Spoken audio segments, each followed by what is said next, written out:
अष्टावक्र गीता उपदेश संख्या AG43। कभी आपने गौर किया है, हम एक अजीब विरोधाभास में जी रहे हैं।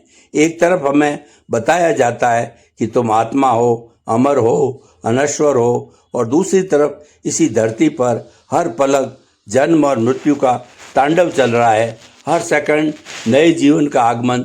तो फिर वह कौन सी आत्मा है जो न पैदा होती है न मरती है? अगर नहीं मरती तो यहाँ इतनी भीड़ क्यों बढ़ रही है? और सबसे कठिन सवाल, अगर वही एक आत्मा सबके भीतर है तो फिर यह भयानक असमानता क्यों? एक ही प्रकाश सूर्य अगर हर कुंड में है तो एक कुंड का पानी गंगा जल क्यों और दूसरे का कीचड़ क्यों?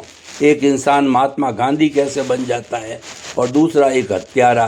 क्या आत्मा में ही कोई भेदभाव है? और फिर यह सब सिर्फ एक सुविधाजनक झूठ है जिससे हम अपने दुखों को समझ सके। इन सवालों के आगे किताबी ज्ञान बोना पड़ जाता है।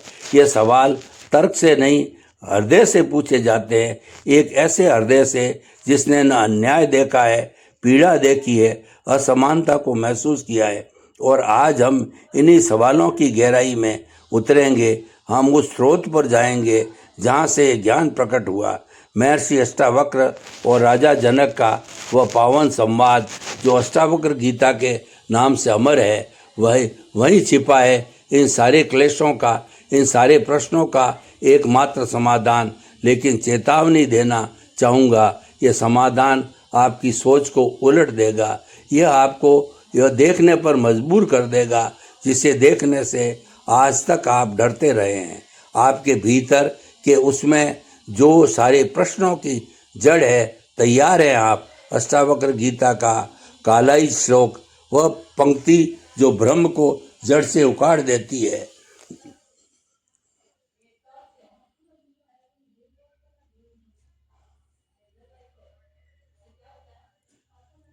वह समाधान आपको सोच को उलट देगा। यह आपको देखने पर मजबूर कर देगा जिसे देखने से आज तक आप डरते रहे हैं। आपके भीतर के उसमें को जो सारे प्रश्नों की जड़ है, तैयार हैं आप। अष्टावक्र गीता का कालजयी श्लोक, यह वह पंक्तियाँ जो भ्रम को जड़ से उखाड़ देती है। आइए सीधे उस श्लोक पर चलते हैं जो आज हमारा केंद्र बिंदु है।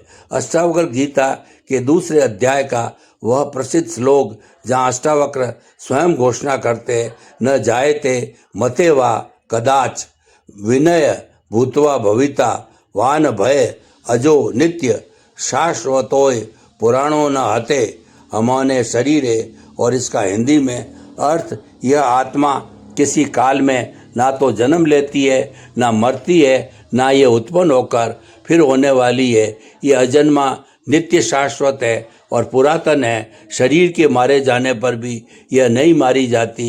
इन पंक्तियों को पढ़ते ही मन विद्रोह कर उठता है। यह कैसे हो सकता है? यह तो हमारी आँखों देखी हकीकत है, बिल्कुल उलट है। हम जो रोज जन्म और मृत्यु देखते हैं, हम तो शरीर के नष्ट होने को ही अंत मानते हैं। और यहाँ कहा जा रहा है कि शरीर मरे लेकिन आत्मा नहीं मरती। यह बात मानस को झकझोर देती है।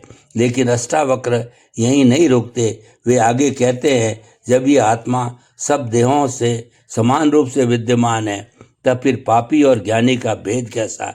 इसका उत्तर देने के लिए हमें पूरे प्रसंग में जाना होगा। संदेह की घड़ी, जनक का मन और हमारा मन।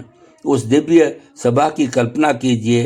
राजा जनक विराजमान हैं, वे ज्ञान के पुजारी हैं, लेकिन आज उनके चेहरे पर एक गहरी चिंता की रेखा है। वह चिंता हम सब की चिंता है, वह संदेह हम सबका संदेह है। वे शास्त्र पढ़ चुके हैं, यज्ञ कर चुके हैं, पर फिर भी एक अशांति उनके भीतर दहक रही है। क्या सच में मैं वह आत्मा हूँ? अगर हो तो यह सब दुख क्यों, यह बंधन क्यों? और तभी प्रवेश करते हैं अष्टावक्र। शरीर से 8 जगह से मुड़े हुए, पर ज्ञान से एकदम सीधे। उनकी आंखों में एक ऐसी गहराई है जो सीधे आपकी आत्मा तक पहुंच जाती है। जनक तुरंत उठ खड़े होते हैं। उन्हें पता चल गया कि उनके सारे प्रश्नों का उत्तर आ गया है। अष्टावक्र बोले, ए राजन, तो क्या है? इस सवाल का जवाब दो। वे जनक चुप रहे, उसके पास शब्द नहीं थे। जब अष्टावक्र ने स्वयं ही वह श्लोक बोला, न जायते मते वाह कदाच नाय। यह सुनते ही जनक का सारा बौद्धिक ज्ञान धाराशायी हो गया, क्योंकि वो ज्ञान नहीं था, यह साक्षात्कार था। यह किसी तर्क का खंडन नहीं, बल्कि तर्क करने वाली पहचान का उद्घाटन था। पहला ब्रह्म आत्मा का जन्म और मृत्यु में बंधना। अष्टावक्र की बात समझने के लिए पहले हमें यह देखना होगा कि हम जन्म और मृत्यु शब्द का प्रयोग किसके लिए करते हैं। हम कहते हैं बचा हुआ व्यक्ति मर गया। हमारी दृष्टि हमेशा शरीर पर टिकी रहती है। हम शरीर के आने को जन्म और शरीर के जाने को मृत्यु कह देते हैं, लेकिन आत्मा शरीर नहीं है। वह चेतना है जिसकी सत्ता में यह शरीर आता है, रहता है और जाता है। जैसे सिनेमा का पर्दे पर छवियां आती जाती रहती है, लेकिन पर्दा ना तो आता है न जाता है। अगर कोई कहे कि जब हीरो का प्रवेश हुआ तो पर्दे का जन्म हुआ, तो जब हीरो मर गया तो पर्दे की मृत्यु हो गई, तो ये कितनी बड़ी मूर्खता होगी। ठीक वैसे ही शरीर के आने जाने को आत्मा का आना जाना मान लेना उसी स्तर की भूल है।